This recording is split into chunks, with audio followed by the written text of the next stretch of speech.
नमस्कार, सुस्वागतम, वेलकम, अभिनंदन। मैं हूँ डॉक्टर वायरा की सुबह की राम राम 5 मिनट स्टोरी पर आपका बहुत बहुत स्वागत है। ज़िंदगी में आप बहुत मेहनत करते हैं तो ज़रूरी नहीं है कि आप आगे जा पाएँ। आप बहुत अमीर घर में पैदा हुए हैं तो भी ज़रूरी नहीं है आप आगे जा पाएँ। आप बहुत गरीब घर में पैदा हुए हैं तो परेशानियों का सामना करना ही पड़ता है। तो फिर आखिर सक्सेस का मंत्रा क्या है? ये कहानी आपको बताएगी। राम और श्याम 2 दोस्त थे। राम बहुत अमीर घर में पैदा हुआ था। इतने अमीर घर में कि शायद वो सोने के चम्मच से खाना खाए तो भी अतिशयोक्ति नहीं होगी। और श्याम इतने गरीब घर में पैदा हुआ था कि कई-कई दिन तक उसे भूखा रहना पड़ता था।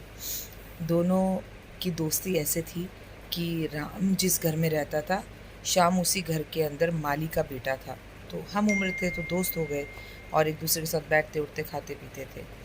लेकिन राम हर वक्त नेगेटिव सोचता था क्योंकि उसकी माँ कहती थी शाम के साथ मत खेलो, एलर्जी हो जाएगी, दूर रहो, वो गरीब हैं, उनके करीब मत आओ। उनकी माँ ने हमेशा उसके अंदर वही चीज़ें डाली, बेटा खिड़की शीशा मत खोलो गाड़ी का, धूल अंदर आती है, धूल अच्छी नहीं होती।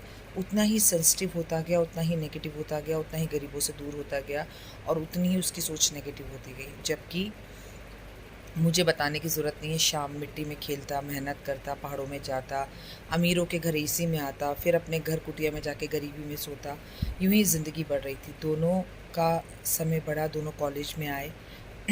कॉलेज में आने के बाद अक्सर राम डरा डरा रहता, खिड़की नहीं खोलनी, ये हो जाएगा, वो हो जाएगा, इस व्यक्ति को ज़ुकाम है, इसने मुझे छू लिया, मुझे ज़ुकाम हो जाएगा।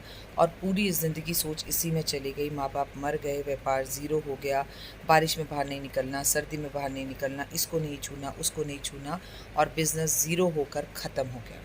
जबकि राम के माता पिता गुजर गए और उसने बी फार्मेसी कर अपना एक मेडिकल स्टोर खोला और मेडिकल स्टोर खोलकर धीरे धीरे अपने बद से बदतर हालात को सही किया।